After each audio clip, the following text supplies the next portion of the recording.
Hello guys, Sue Jerry speaking. Welcome to LJPCBM episode number 846. Today we react to Pero's podcast episode 79, Twinkle. Now, I'm confused about that name. I'm sorry.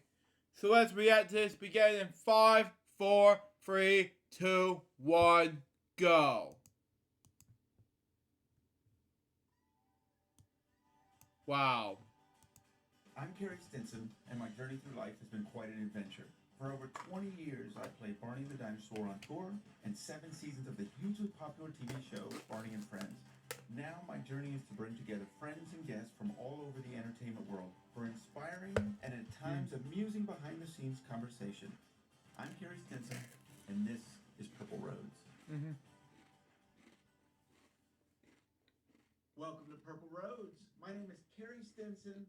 You're on Purple Roads, and we're going to have so much fun. Well, this is new. This is brand new. Continue on. Just wait till you see who we've got here today. This is something we haven't done before. I'm so excited. We have Twinkle. Twinkle is a bilingual artist for families, children artists. Just wait. So much fun. Twinkle, how are you? I'm doing so good. Thank you for having me. Welcome to Purple Roads. Thank you. I'm excited. I'm very excited to meet you. I've been looking forward to this day, and I know a lot of friends are as well.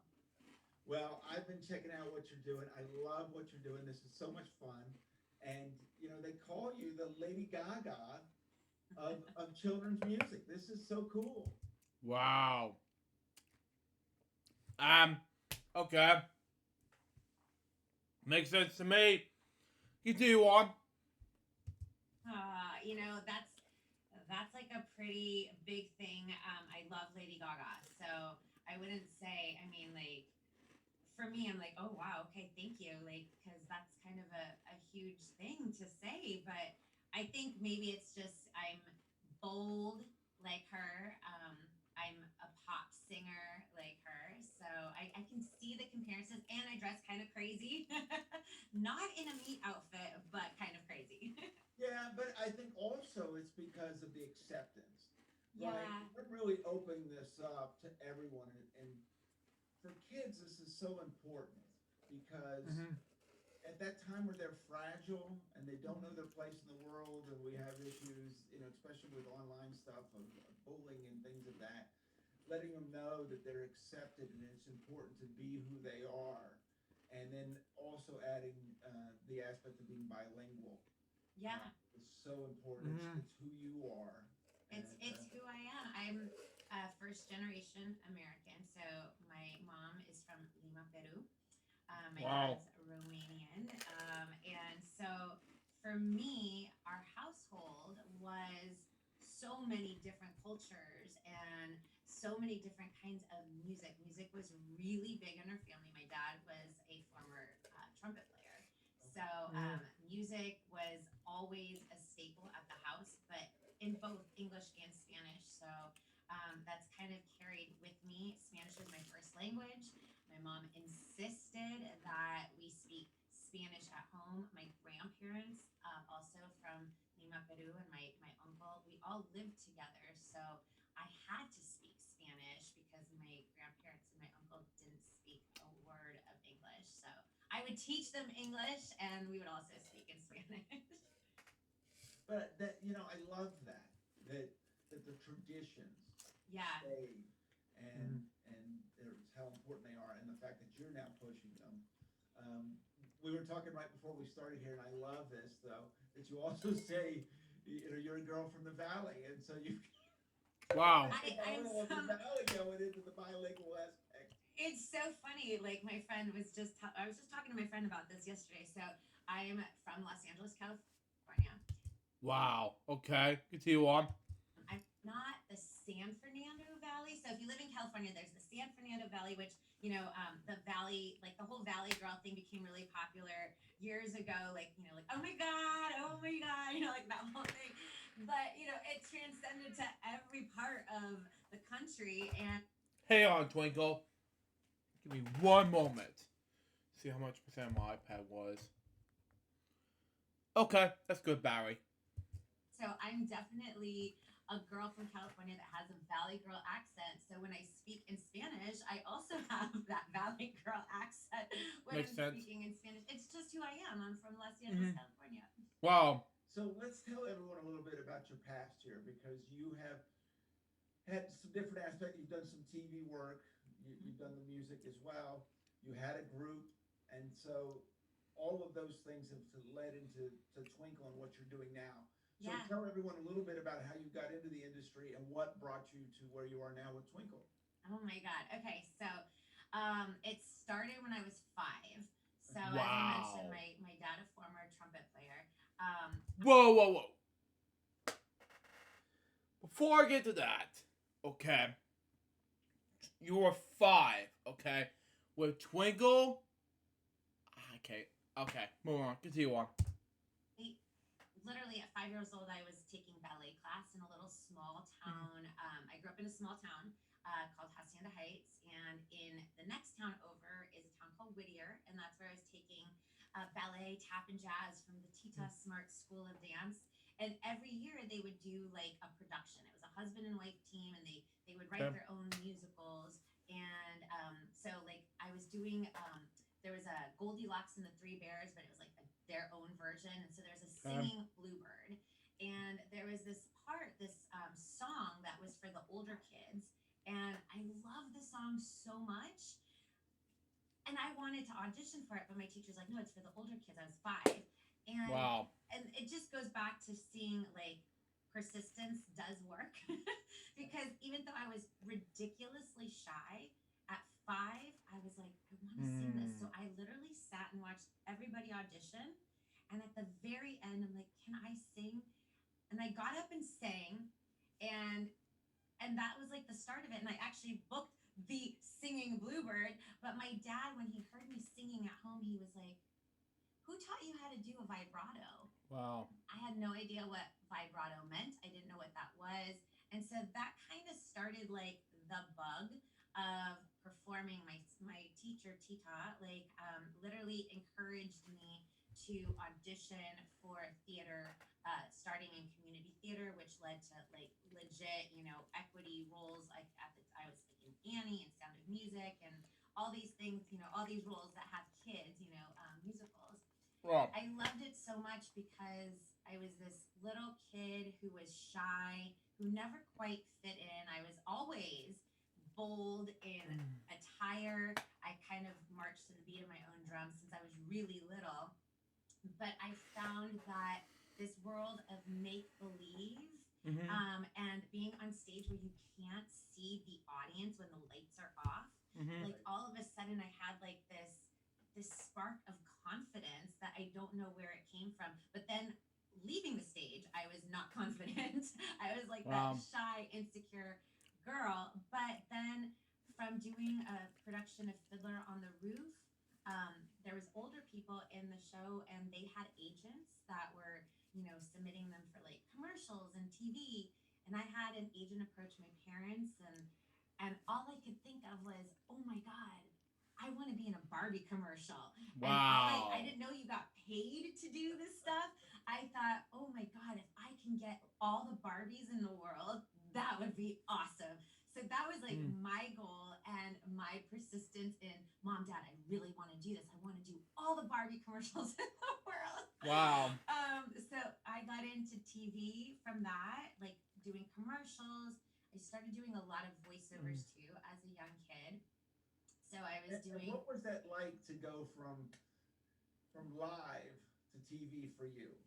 I've experienced it, and it is a whole different ball game. What was it like for you? So for me, I think it prepared me because when you're doing musical theater, just being a kid in general in the business, you have to grow up instantaneously because you're working with adults, right? So all of a sudden you wear your like, I'm a grown up, even though you're 5 or 7. Like I'm wearing my grown up hat, because everything is super professional. And your brain just works so much faster. You retain everything. So going from live where there is no stopping and starting, no cutting, and let's do it over again. You messed up that line. It's live. Whatever happens, you have to keep going. I think that prepared me, and I always tell anybody that wants to be in the industry, start with theater because it prepares you for everything. And so, therefore, I was quick at learning my lines. I was quick at improvising. I was quick at just like all the things that you don't think about. Like, I honestly probably didn't think about that as a kid. Like, oh, I can improvise, or like I didn't know all those technical terms, but you just kind Wow. of know from watching the adults. So I think it was like an easy transition. Um, but I love singing. Singing was always my thing. So that's like the Okay. one thing. Like, even though I love acting, I love doing all of it, like singing, dancing, and acting all together. Okay. And still in my live shows. So I went from that to voiceovers, which I love. I was doing a lot of like jingles for Barbie commercials or for Jello and Coke and all these products, like talking and singing. And then Okay. But what was? Let's stop 1 second there, yeah, because that is just you, right? You and Yeah. or something of that nature, where on stage you were interacting with people, yeah. and probably same on TV. So you go into these different experiences. Was that hard? Just you and a microphone, and an engineer, or a director? No, I was super comfortable behind the microphone. I was I took direction really well, and that's probably why I was able to consistently book because sometimes it's yeah, you obviously have to be good at what you do to book the part, but then I think the reason why you keep getting rebooked, especially by those same director producers, because it's always like or the same advertising agency, is because they're like, oh, she's quick, she's fast, she's gonna take direction, and so I loved being behind the mic, and so again, singing is like my first love. It's like where I feel the most solid. Like I love acting, but again, like you're reading other people's work. You're saying other people's lines, and when you're auditioning, it's just so many factors. Like, if do you fit in? Is it what the writer had in mind? Like there's just so many other different things that sometimes it messes with your head. Sometimes, like as you get older, like as a kid, you don't think about those things, but as you get older, but as a singer, behind the mic, you're just yourself. So you got all that going on, Yeah. and then the group. You started the group.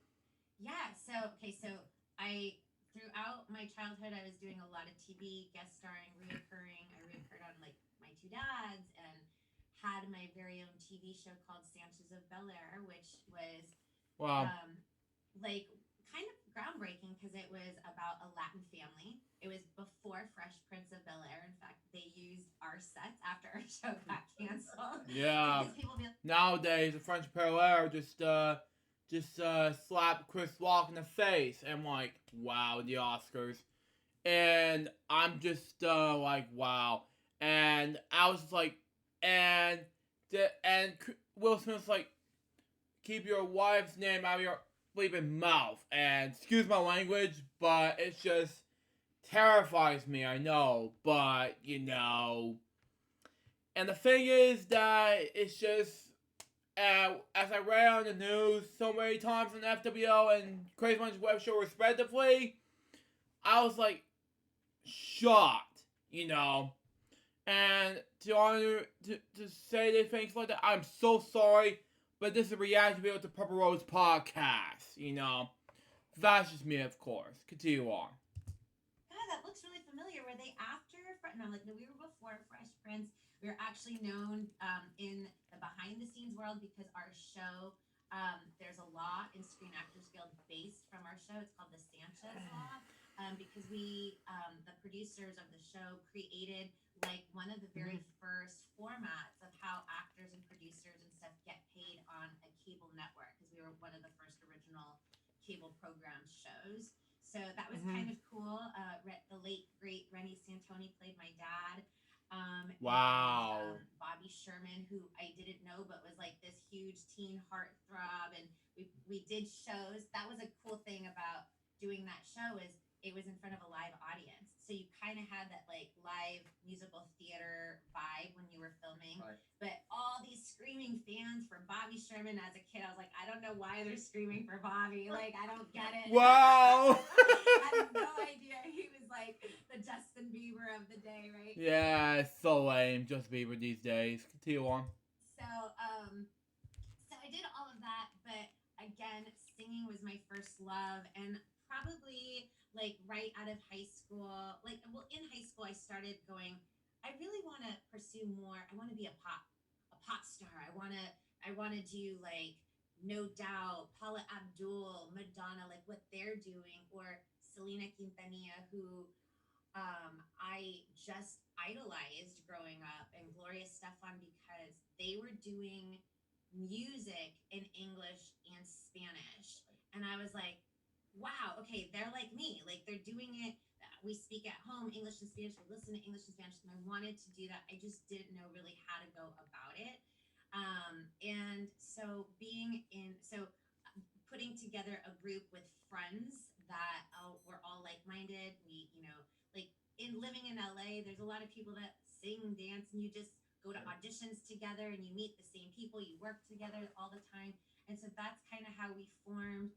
We were lucky that I was working with a really amazing producer who like wrote the first album, and we worked really hard, and we did it old school, like where you like literally have to go into every record label, do a showcase with your demo, like with your cassette tape. Wait. I never heard of you.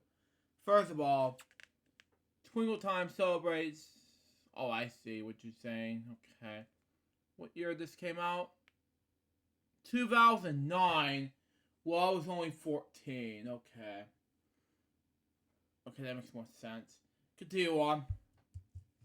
Sure. So it was like we did it like the old school way, not with like a reality show and becoming successful because you're on the reality show singing competition, Right. So that was before that. So that was an amazing time, because it was like I didn't go to college, so for me that was my college experience.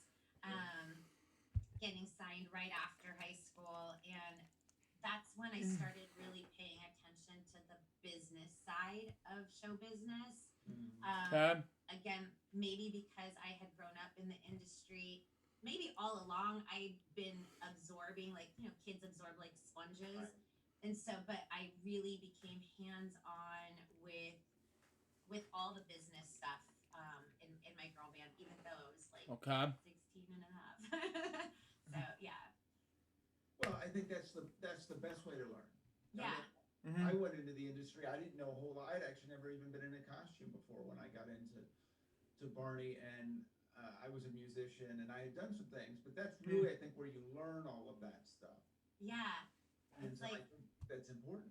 it's so important. It's like hands on. Like you can probably go to college and learn all these things about how to act and how to do this, but like they don't teach you like the behind the scenes. They don't teach you all the things that you are learning and putting in situations that you're like, oh my god, and then you have to learn how to read contracts, and you're almost like learning like the verbiage of lawyerism. And you're like, I don't understand this, but I have to figure this out. So it was a really great time. I got to work with like Michael Eisner, who the late great Michael Eisner, he's the one that gave us the opportunity. He saw us, we had to perform for him, and he was just like, you know what?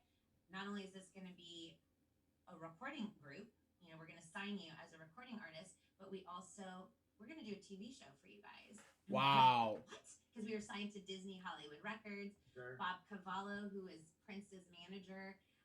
And again, when you're younger, you don't realize all the people that you're like working with. You're like, and now looking back, you're like, oh my god, that was Prince's manager who actually like signed us.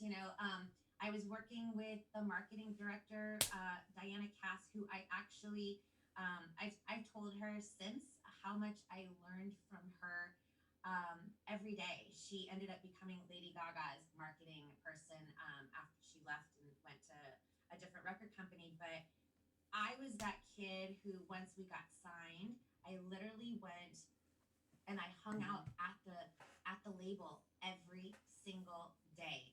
And I would ask people, "Am I bugging you?" And they're like, "No." And I would literally just sit in their office to see what they do. And I wanted to know every aspect of how the record company works. So Okay. that's what I did when we weren't touring or recording or all that good stuff. I think that's so important. I love that. You know, so I was thinking about what we were just talking about with the things that you learn from doing this, and Yeah. you keep mentioning stage. You learn about the show going on, right? You can be told that the show is going to go on, but you don't really understand what that means. Oh yeah. If you miss a line, if if you sing something wrong, if you know, for me, if you trip or something of that nature. So I think those are one of those things, and then the business side, as you said, such an important part, but it's really two different sides, and I really learned that during my Barney days. Because there was the creative side, but then there was the side that was doing the marketing and doing all of those things. And I was fortunate to get to see those sides. And it sounds like once you learn both of those sides, that's kind of where Twinkle came in. It did. I mean, really, it did. So when our deal ended, when everything comes to an end, right? There's a chapter, and it's like a big book, right? And there's like long chapters or short chapters. That was a long chapter of my life, and I'm so grateful. But then I started, so I was like, okay, well, now what am I going to do? Like now I'm an adult and I'm like, oh my God, do I go back into theater and do Broadway, or do I go into acting? And I like kind of just wanted to do it all. And so I literally was, Sure. And I want to ask you about, I'm sorry, I'm jumping in, but I think it's fascinating because you can look at it in different ways. This is a show where a lot of people learn. They want to get into business and they want to get into these things, and these opportunities are so important. Did you look at it like, oh my gosh, now I'm an adult, what do I do? Or, wow, this is an opportunity to really take this and go somewhere else. Was it something kind of negative for you?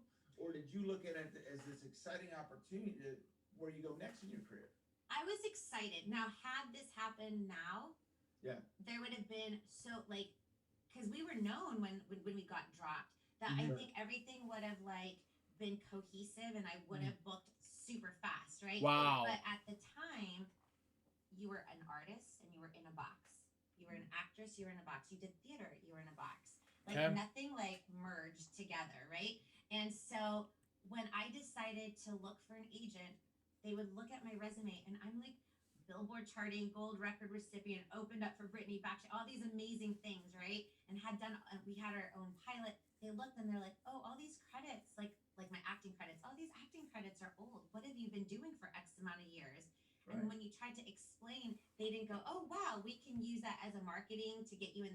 Wow. They didn't think that way. So then instantaneously, I was like, oh my gosh, this is going to be a lot harder than I thought. So it was, and the thing is because I'm Peruvian American, they would be like, oh, you speak Spanish. Well, what are you? Like, nobody knew how to place me. So, because I wasn't Latin looking enough for the Hispanic roles, and I wasn't Caucasian enough for the Caucasian roles. So nobody knew what to do with me. And so therefore, in my gut, I was like, I have to still pursue my singing, because as a singer and as an artist, you're expressing yourself, and you could be whatever it is that you want to be and how you would choose to express yourself. But there was I still wanted to do the theater and everything else. So the jobs came easier because you had to sing, you had to dance, and you had to act. You had to do all three, and you had to do it well. So I was consistently doing national tours and booking. And then the acting was a little bit of a harder, it was more challenging, for the other factors that you could be the greatest actor, but if you don't fit the image of what they want, there's so many things that go into it, right? Yep. So I was in the back of my mind, I was like, okay, I was working on a solo thing, not doing Twinkle Time, but just a solo project in both languages. I almost had a deal, that didn't end up going. But one of my many gigs side hustles as a performer was I was teaching kids. I was doing singing, dancing, acting, in like after school programs and schools like all throughout Southern California. And I loved it. Like I never wanted to be a teacher because my parents are teachers and I was like, oh, I don't want to be a teacher. But there was something magical, especially teaching kids like that were little, like the 3 or like even 2, like because when they start discovering things like how to do a jump. Like a jump is a big deal when you're 2, you know? Like how to do a grand jeté, like and then like and then that's when I discovered how not everybody learns the same. And so in a classroom when I was teaching, this is where all those things from my whole life came into play.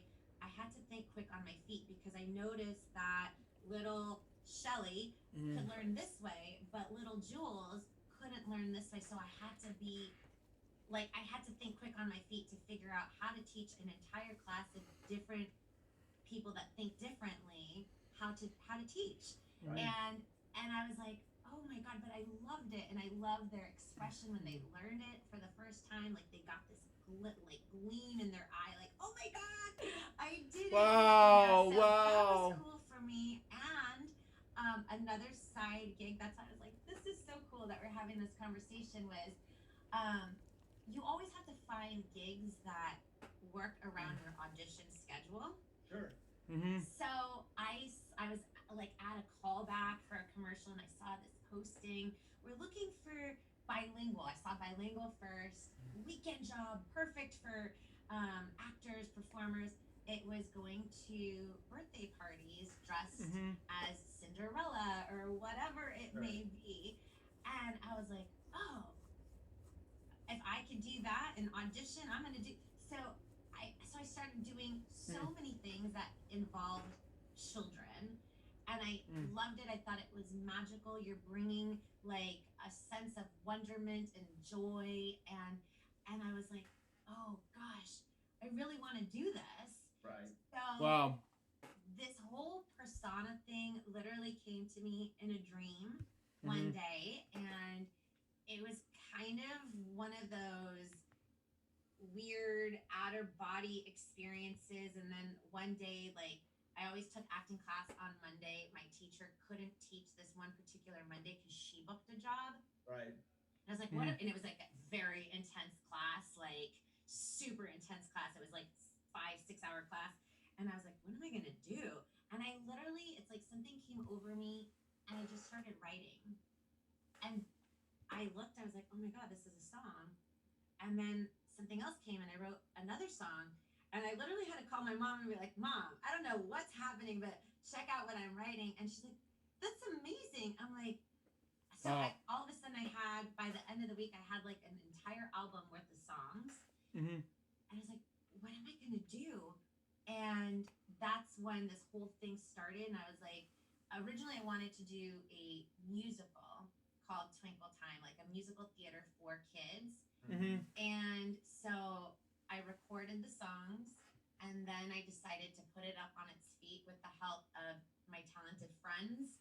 And I put it up in a tiny little theater in North Hollywood and prayed that people would buy tickets to come and watch this show.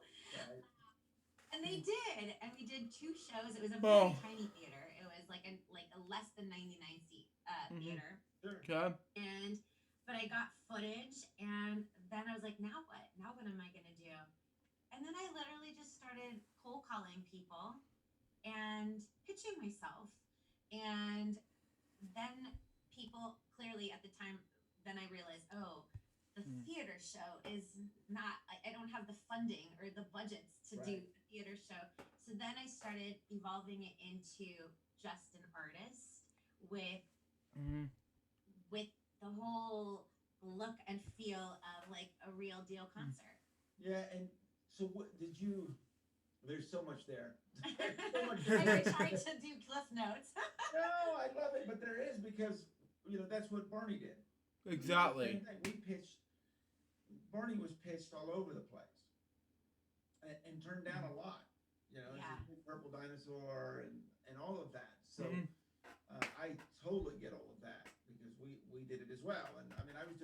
Barney was showing up at people's houses, I love that. you know, with 10 kids. Yeah. Mm-hmm. It wasn't on TV yet. No one knew it was outside of Dallas Fort Worth, Mhm. and it just kept going. Yeah. Where everyone in the world knows what that purple dinosaur is. So Mhm. it takes that to get Yeah. there. But we also did, and this is where I'm interested in, Barney, if you've ever seen the early days, was almost blue. And Wow. the character and everything changed a lot, right? Yeah. So you found what became so popular. So did you do that with Twinkle? Have you changed and evolved your look? Yes. So always the orange hair. That's like Okay. signature. Alright. So when I first started, I created the looks for not just myself, but every single band member. Okay. I think Technicolor. I'm a very visual person. Sure. So I created all the looks, and then coming from Disney, I was very aware of you don't show too much skin, you don't do that, like, because even though you want to be a pop artist, you're like Sure. there's like Disney taught me a lot. So Mhm. my first outfit was made out of like sweatshirt material, and I created it, and I actually sewed it together because I was like, oh, I like that sweatshirt from here, and I like this. So I pieced everything together. But then when I Wow. actually started performing live, I was like, oh my gosh, I'm dying. It's so hot because I sweat a lot. And my show, I don't just sing, I do like major choreographed moves for every song. So I was like, this isn't happening anymore. So that's when things started getting tweaked. Mhm. And then as the brand kept growing, like as a touring act, then when it started hitting summer, I was like, oh, my long hair isn't gonna work when it's somewhere like Texas where it's 105 with 100% humidity. So I was like, oh, Twinkle's gonna have many different hairdos Sure. to fit the weather or the time. And then it wasn't until just probably because of I call it safer at home or 2020 happened. Right. Sure. I couldn't have my other band members here at home. Right. So then it became more of just me. So I was like, I could actually have a lot more fun. I love fashion.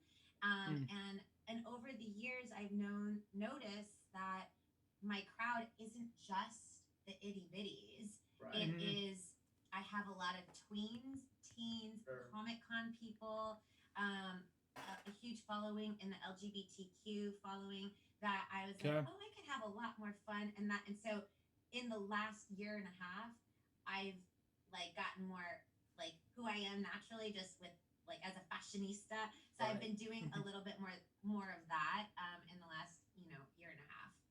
Okay. Well, first of all, in the heat you're talking about, Oh, I have performed I can't imagine. Can't even imagine. Monterrey, Mexico, Wow. outside, 100 something degrees. Yeah. 100 Wow. degrees with Barney's Big Surprise. Oh, Wow. But what you know, and you know this as well, kids are a different audience because they really believe in using their imagination, right? They Yeah. believe Twinkle is Twinkle. And it's Yeah. not, Mhm. and they think we're I'm funny. like their same age, and they want to invite me to be a playmate. That's right. That's Exactly. it, right? So that purple dinosaur can't be tired, can't be hot, Never. all of that stuff. So you adapt as well. We were doing things obviously to prepare ourselves. Yeah. When I know I'm going to be outside. Now I grew up in Texas, and so I am used to the heat. And I have performed outside in Texas many times. But you prepare yourself and you make You those do. adjustments as you're saying, because you know that's going to go on. Yeah. And I think what you're talking about, I love this about the orange hair and all of that, and the different communities that you're reaching out to, because those are communities that are bold. And I think sometimes in those communities, they want to throw it out there, but maybe they're a little scared to. Yeah. And you're showing them it's That okay to it's do okay that. to do that. Yeah. And that's actually my latest single is called "It's Okay to Be Me." I mean, And maybe I've seen the video, Wow. and there is no question you were out there throwing it out there, which I love.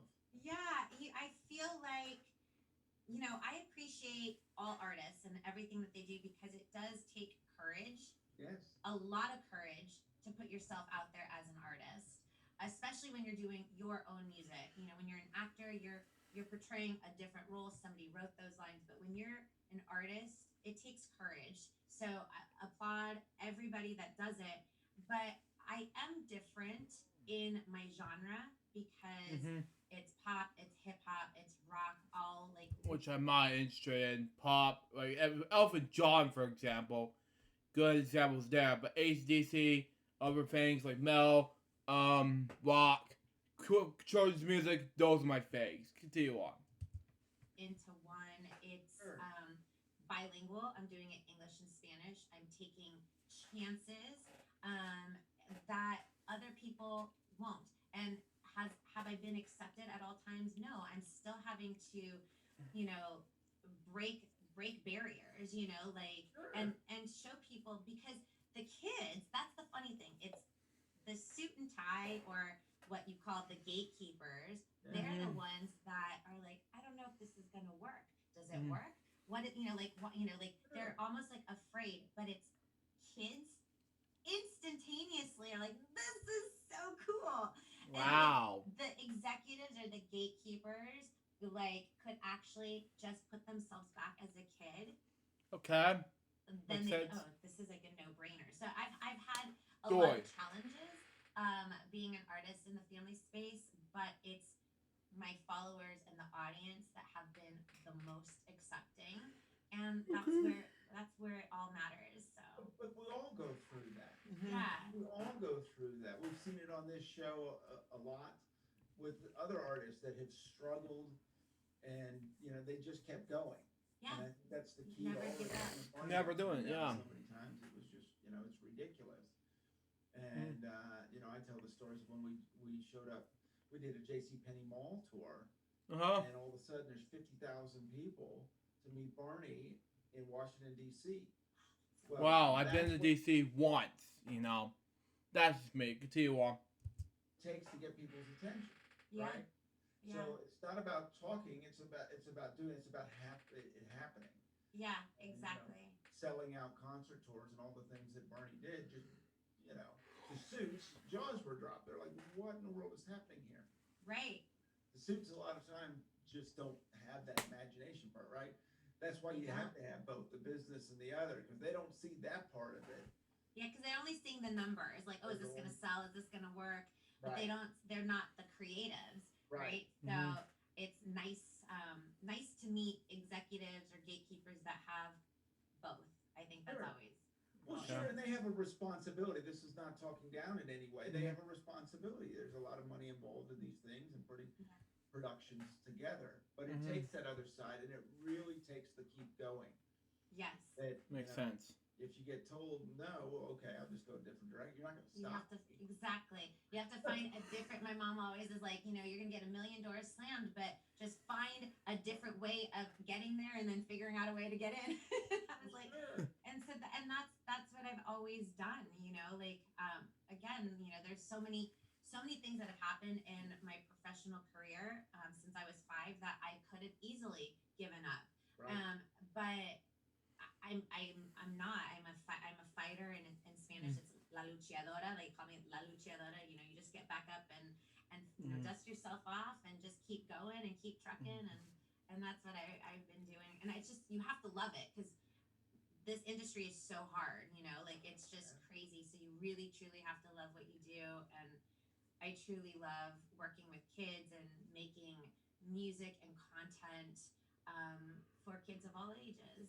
Well, let's get into that some more about the kid part, because that's something obviously, and most of everyone that's been on Purple Roads didn't start in the kids market. So you're in kind of the same boat, and I was the same. I was looking for a job, so I jumped into initially looking for a job, but being very honest about it. And I had probably been doing it, I don't know, about 6 months when I got asked to go do a children's hospital. And go visit kids. And I still, when I walked into that day, I mean, obviously I thought about the kids, but it was really a job. And I walked out of that day a totally different person. Wow. Completely different person. I was 23, 24 years old at the time. I learned the responsibility. So we're talking about, you know, never being tired, all of those things. The only problem I can have is nothing Nothing. compared to what I've seen. But Mhm. also, what those kids give back to you is the most incredible thing I've ever seen, and it's changed my life Exactly. forever. Yeah. Because their fearlessness, their love, it's incredible, Yeah. absolutely incredible. And the Mm-hmm. strength of them going through cancer and a lot of things they're going through Mm-hmm. Yeah. is incredible. What has it been like for you to really start learning and understanding your audience? It's been amazing. They're the ones, again, like when you're met with challenges from adults, the people that make decisions.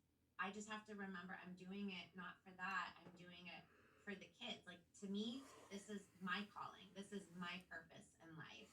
And because I stopped when this started really taking off, I Mm-hmm. stopped everything else. Mm-hmm. My agent thought I was crazy. Like, what? Because I was booking a lot. And I was like, no, like my gut is telling me I need to do this. So, and I have to say that part of the reason why I reached out to you was in the hardest year of my life or any performer's life, which was 2020, some of 2021, where you can't tour, you can't, like, your whole livelihood was Right. taken away like that in a blink of an eye. I literally started doing a daily virtual live stream show. And I didn't think that I would be doing it for over a year every day. But Right. it was who I call my Twinkle Lights. They actually named themselves that. They picked that name. I love it. They were the ones that tuned in every single day. And some of them never missed a day. And in the hardest time where you have so many emotions, and like I literally cried for like 5 days straight, when everything, because I lost like over 275 gigs, like days of Right. performing or more, that they're the ones that I would wake up every day. I'm like, no, they're expecting me at 2 o'clock. So I got to figure out what I'm doing today. Like, who am I bringing on? What am I talking about today? And I wouldn't like it. I didn't ever have anything planned, but at least like if I had a guest or something, that was sort of planned. But Right. everything else was like on the fly, rolling with the punches, and it was because of them. I tell them all the time, you guys saved my life. Like they brought something to me that I will never be able to explain. And I am so grateful for them. So like they like literally have a piece of my heart. So yeah. I love. To be fair, what he said about cancer, Carrie said about cancer earlier, um, it just speaks about smoking cigarettes. At the time, yes, Freddie Mercury died from AIDS in 1991, and Gwen Eiffel, who is one of my other inspirations, died from the same cancer that was earlier, not from pneumonia, but another one. But it's inspired to do this fellowship journalist thing from 2016, one of my absolute worst years ever. And one other thing about what she said about COVID years, I was gonna say this, okay? Hang on, I got a message from someone. Um, okay, okay. First of all, I want to say that in between the COVID years, I was just like been busy between this whole everyday thing with Twinkle. And right now it's 2022 of June, and we thank God it's gonna be over with. It's an endemic thing. And because of that, I was like, wow. Because of this, I was just freaked out here, and February 2020 and 2021 is about to be over by now. It's now 2022, so there you go on that. Let's continue on. I love that. Well, we got to talk about the Latin aspect of this. Yes. I know so much from my Barney years. I talk about Monterrey, Mexico, spent a lot of time in Mexico City. I went down to Panama. I was telling you right beforehand about Miami and all the Cuban fans. Yes. They are unbelievable. The passion of Latin fans.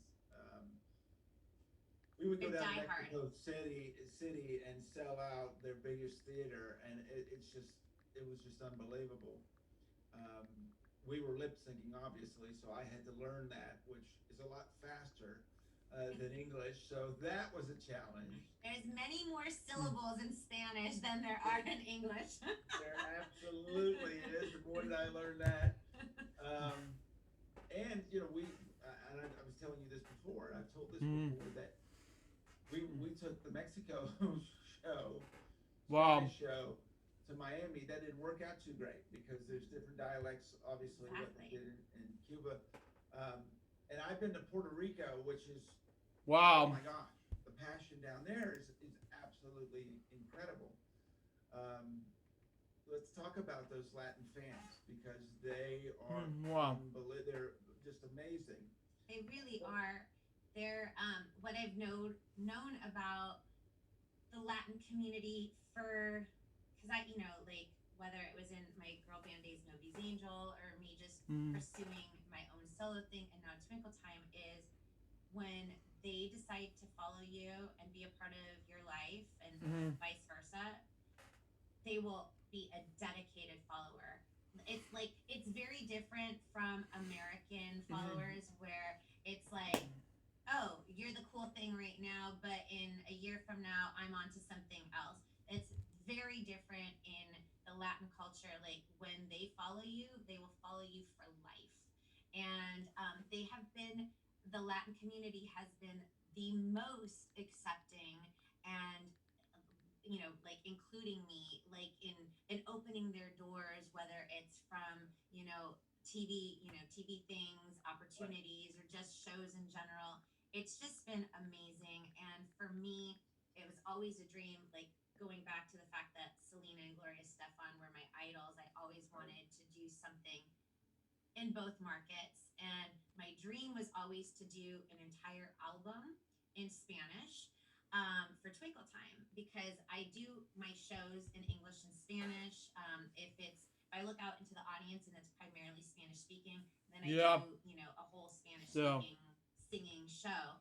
But I never had an album that was just in Spanish. It was just like bilingual phrases, or maybe one song was done. So actually, you're the first person I'm actually telling. So my new album that Well, I love having a Purple Roads exclusive. This is an exclusive. My new album, which I decided, because like nobody buys physical hard copy. Everything is streaming, right? Sure. But I'm like, so why do two releases? Why can't I just do like a dual immersion album? So that's what I'm doing. It's coming out September 24th, and it's called A mí me gusta ser yo. It's okay to be me, and it's 7 songs in English, the same 7 in Spanish, but all in one. So it's like a twofer. And sorry about that, everyone. I have a message from Springcast, so bear with me. Continue on. And I'm so proud of it, because it's like, finally, like I set my mind. I was like, I want to do something in Spanish. Wow. But now it's like the best of both worlds, which is kind of like how I grew up. I always say I'm like mitad mitad, because I'm Peruvian American, so I'm two. Like, wow. And so that's kind of like the album. That's gonna be awesome. Yeah. Well, I saw the video, because you're doing that with the video as well. Wow. Yes. So that's a couple of my singles that I released over the last couple months those songs will also be on the album. And for me, it's like, no, when I film, I'm going to not just film in English, I'm going to also film in Spanish as well, for my Spanish Latin community that follow me and have been so dedicated and so kind over so many years. So yeah, I'm so excited. And writing in Spanish, like you were saying, like, everything is so much faster. Like, if my mom was in the room, you'd be like, slow down, Mom. Like, she speaks so fast. But the thing is, it's like, even me as a writer translating, there's so like one word can have like 7 syllables, and the English word only has 2 syllables. So you're like, Wow. oh, you can't. Like people think, oh, it must be easy. You just translate it word for word. I'm like, no, that's not how it works. Like Right. sometimes you have to Mhm. rewrite the entire song with the same meaning, but it just has to rhythmically fit the melody. Sure. So yeah, that's a challenge too. Yeah. Oh, absolutely. No, absolutely. It was amazing.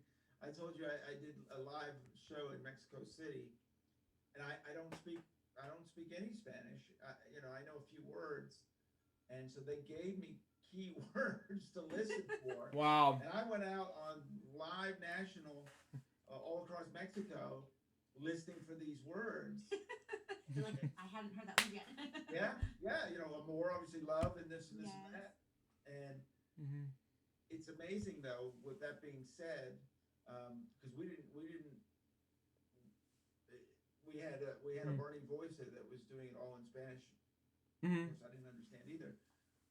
But it's amazing how those single words got across the whole thing. Oh yeah. When to hug, Wow. when to love. It's really amazing, but it's universal. It Right. is like I literally I say that in my album. So I have a song called Love, and that Mm. one word is the most universal word in the entire world. Everybody knows love, amor. Everybody knows that. Mhm. So and I just and that's also why I love doing music so much, because I feel like music unites people. Sure. And so, of all walks of life, all Mm. humankind, you don't have to know the language, but you can feel the emotion that the artist is singing, or Mhm. maybe it's the vibe. But music is so unifying, and I think that's why I've always been drawn to music. Absolutely. Well, and that word has changed, and I've talked a little bit about this, but let's talk more about this. Sure. When I Sure. would tell people, Barney was all about love. Mm. Everyone knows Okay. that hugging and I love you, I love you, I love you. Not everyone was comfortable with that back in the 90s. Mhm. You tell an adult you love them, well, wait, it's an uncomfortable, and we're much more accepting of that now, which I love. That you can Yeah. do that and people understand that. That you Yeah. can tell people you love Mhm. them, and it doesn't mean anything more than I have a strong feeling for you. And I'm rooting for you, and I respect you, and I love you. So talk Yeah. about that, being able to use that these days, because the I Love You song means so much more today. It was so popular then, but the kids got it 100%. Oh, 'Cause it's kids cool always for get kids it. to say I love you, right? Hey, Yeah. excuse me. Thank you. Continue on. But for a 40-year-old to tell a 40-year-old they love them, the analysis said it's uncomfortable. Well, I think maybe it could be a generational thing, or Sure. how they were raised, right? Right. So for me, it's funny. It's the mitad, like the half and half of my life. So my dad, how he was raised was, they weren't very expressive Mhm. with those types of feelings, right? Sure. But I always knew my dad loved me because of his Wow. actions. Right. But for him to say those words, I didn't hear it as frequently as the Latin side of my family, Mhm. because we're huggy, we're kissy. Like you don't just kiss the cheek once, you do, twice. Right. So it's like it's a very, so like imagine those. So for me, I grew up that way. So I had the Latin side of my family where it's ay cariñosamente, abrazo fuerte, besito, besito, like that whole thing. And then my Wow. dad's like the more guarded. So for me, I grew up being like, oh hi, and I was always Right. like huggy, and so I didn't have a problem with expressing love for my friends. Like I really care about you. You mean a lot to me. Like because of my mom's side, like my grandparents, oh my god, they like showered us with love, like my Peruvian grandparents. Sure.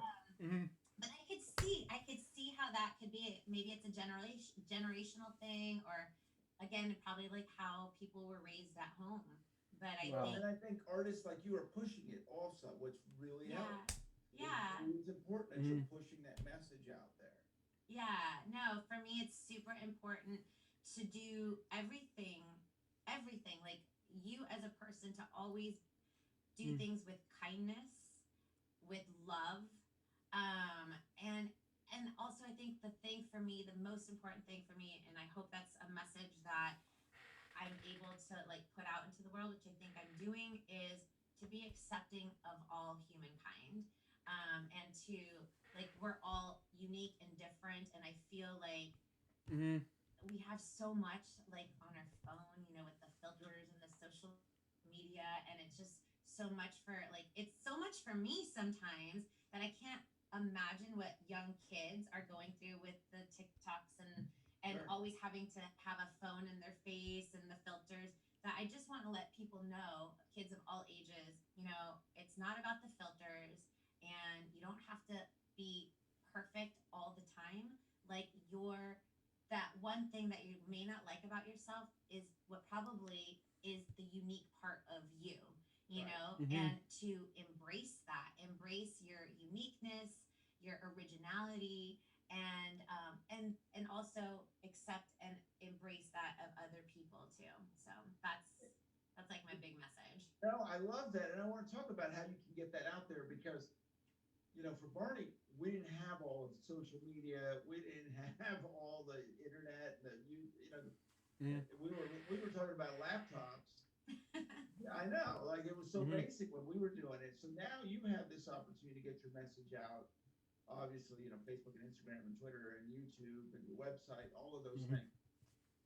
Do you come up with plans? Do you work on ideas how I can get those messages out through social No, media? I'm not. I pray every day for one day to have like a social media team and like Mm-hmm. a board of people where we can run ideas, but Sure. it literally is just me and the hubs. His name is DJ Dallas. And but for me, like I do my social media every day, and some days I just don't feel like doing social media. Sure. Like, but I'm Wow. very open and honest. Like, I think that's one thing that people they're intrigued like when they follow me like on my Insta stories. Like if I'm having a bad day, I talk about it. I don't keep like I'm very open. I let people in my life. I am too a private person though, so it's like weird. It's like that weird dichotomy where like I'm literally like this, you know, outward, very social, and I will put things out that's happening in my life. But then Mm-hmm. I'm also private too. So, but I'm just real. But I don't have like a social media. Like I don't have like my whole month planned out of my content. No, the one thing I do plan though is my music video. My music videos. Like I'm the one that has the concept, the visual concept of what I want it to look like, Mm-hmm. and then I reach out to my friends that like are a cinematographer or a choreographer, and I'm like, okay, this is what I have in mind. This is what I want, and they know me so well because we've been friends for such a long time that they Okay. understand how my brain works, and then Right. together we can Mm. like put it out for the world to see. But I don't.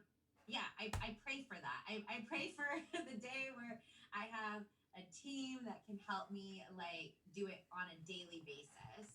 But Mm-hmm. right now it's just me that does the social media, the creating the content, Mm-hmm. and it's a lot of work because besides doing that, you're the artist, you're Sure. booking the Mm-hmm. shows, it's a lot of work. So what's next for Twinkle? Oh my god. Okay, so We obviously besides know about the album. the We know about album's we coming have an out, exclusive. more music videos. My dream Mm-hmm. is to have my own TV show. That's Wow. that's my dream, and I know how I want that to be.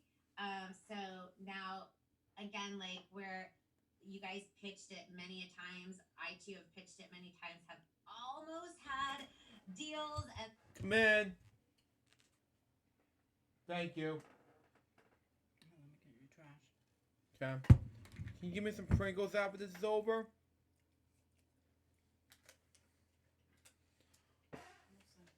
It's fine. Continue on. and for Sure. whatever reason, it's the industry. It doesn't go the way it's supposed to be. So I think I'm at the point where I'm like, you know what? I'm gonna do it myself. I'm gonna produce it myself. I'm gonna film it, create it, do it all, and then get distribution somewhere, somehow. Sure. Like, we're gonna figure out a platform to get it on. So, and Well, that and we've had guests that have done that on this show. see, We and absolutely have guests that have done that on this show. So and I it's think very like possible. 10 years ago, 15 years ago, that wasn't possible. Like, you had to go through those particular channels. Yeah. But nowadays, you can do it yourself. Yeah. And just pray that you get a good distributor that can spend the money on the marketing Right. to get it to the masses. Because that's in reality, like, what you really want is Sure. the dollars to get it to the masses. Right. But so that's and I have so many other, like, I'd love to have like a book series and all this other stuff. But like, for me, because it's just me, that I have to concentrate on one little thing at a time. So otherwise I spread myself too thin. Oh, of course, of course. And are you going to be getting yourself back out doing concerts? Yes, so we started, thank goodness, knock on wood. I was in Colorado, and yeah, I know, right? I was in Colorado and Montana doing like county and state fairs. Sure. I'm going to be touring up north in a couple weeks. I'm here in California, so up north California. Yeah. So touring is slowly coming back. I know that a lot of performing arts centers that I perform, they're like, I think we're going to move forward in 22, which sounds so weird, but in reality, it's not that far away because of, the kids and the vaccinations, and they don't bust the kids in for assembly. So there's all these factors, right? So for like the adult world of music, things are moving much faster, but for our genre, it's moving slightly slower. But at least, the first day I got to perform, I'll never forget the day after the whole shutdown was June 5th, 2021. And the emotions, not just from me and my band, but from the audience, like the whole audience was in tears when I was singing, because it was like, some of them had babies that were now like barely 2, like enjoying it live in person, and they hadn't seen their kid hear music live because their whole existence was at home. And it was so many emotions. It was the most beautiful memory, and I was so excited. Like, that's when you know that you just love performing, when you just can't put it into words. It was just magical. Oh, I have had that bug a long time. I know exactly. Yeah, right? Like, exactly what you're talking about. yes, it was beautiful. So yeah, so definitely lots of tours coming up, and hopefully it'll get back into the swing of things, because I love being on the road. I'm like, being at home is great, but I love living out of my suitcase. I know most people don't, but I truly do. I did it for 5 years, over 1,000 performances. I know exactly what you're talking about. You better work. I love it. Exactly. Well, it's just been a pleasure having you on the show. Same. This is awesome. Is there any way I can get you to sing a little bit? Oh my God, yes. Okay, so I'm gonna. Put you on the spot. That's okay. I'll just do it a cappella style. Perfect. And can we do a little English and a little Spanish? Sure. Okay, so of course I'm gonna have to do "It's Okay to Be Me." So I didn't even warm up this morning, but that's okay. Here we That's go. what a performer does. You just get put on the spot. You jump in. I get it. It's all good. Everybody's different. That's what makes us so unique. No two people look the same. It gives us honesty. I'm a little short. That's fine by me. When a shiny penny staring at me, I'll be the first to see. So it's okay. Don't be afraid. Just take your fears and throw them all away. Look around, you will see just how special you can be. Everybody sing with me. It's okay to be me. It's okay to be me. It's okay to be me. It's okay to be a little different. It's okay to be me. Round, small, long, tall, itty bitty mini me's. glasses, freckles, cute pigtails. So many ways to be. Long hair, short hair, curly hair, spiky hair, green eyes, blue eyes, brown eyes. I don't care. So it's okay. Don't be afraid. Just take your fears and throw them all away. Look around, you will see just how special you can be. Everybody sing with me. It's okay to be me. It's okay to be me. It's okay to be me. It's okay to be a little different. It's okay to be me. Oh, I didn't do it in Spanish. A mí me gusta ser yo. A mí me gusta ser diferente. A mí me gusta ser yo. I mean, I don't even know what to say. That was so wonderful. And I tell you, and what will you tell them? How do they come find you? Okay. Always look for the orange hair and remember Twinkle Time. So Spotify Twinkle Time, Facebook, Twitter is Twinkle Time. Now on Instagram, which is my favorite platform, it's Twinkle Time and Friends. YouTube, also Twinkle Time. I have so many music videos in English y también en español. I even have stuff for the very itty bitty ones, teaching the ABCs in English y también en español. My website, it's twinkletimeofficial.com or also twinkletimeandfriends.com. And don't forget, September 24th, A mí me gusta ser yo, It's Okay to Be Me, my new album. Well, and we're not going to let them forget because we, as well, are going to put it all over social media. And all of those that you just mentioned will also be in the notes of, because we're on YouTube and will also be, the podcast will be out everywhere. So we're going to help you get you out because everyone needs to hear that message. Yes. And I hope to see everybody in person, like next year especially. So definitely check, especially Instagram, my dates, and I post all the time when I'm going to be performing everywhere. Absolutely. And we'll stay in touch too because if you come to Texas, then I want to come see you. I have to. We have to. I'm a coffee drinker. I don't know if you love coffee, but we'll do lunch and have coffee. Boom! There you go. Absolutely. I love it. Well, thank you so much for being on, and I wish you so much success. Thank you. It's been an honor and a pleasure to meet you, and I know a lot of people that are watching are going to be so excited. In fact, we have to do a picture, like maybe, or I guess we could screenshot, but can we just take a picture, like, so I could post when this goes up? Here, hold on, let me see. Should we just screenshot it? Here we go, ready? Yeah. I don't know if it worked. I'll screenshot it when it comes up. Perfect. And post. Do that and send it to me, and we'll put that out as well. Awesome. Very cool. Thank you. Thank you. And thank you so much for watching Purple Roads. Remember to keep your eyes, ears, and your heart open, and you'll find your purple road. We'll see you next week. So that was Purple Roads Podcast, episode number 79. What do I think about this episode? Outstanding. I mean, like a successful episode overall. Like, what I mean by that, like, oh my god.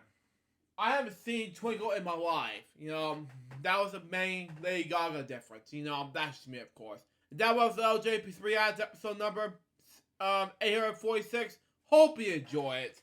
Stay tuned for the next one. It's going to be, and you're not going to be ready for me to react to, Purple Roads Podcast episode 8, Bright Ira, the voice of Mickey Mouse. Until next time, Sue Joseph, my piece of baby. We're going to LJPCBM, guys, for Sue. Till it's out. See ya.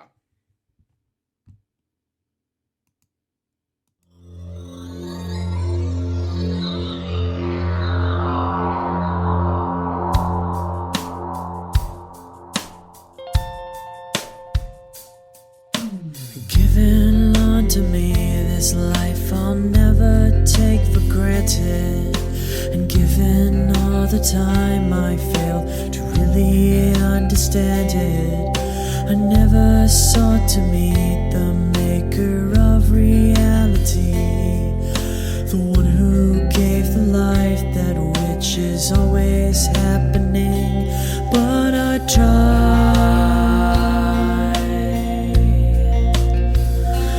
all the time.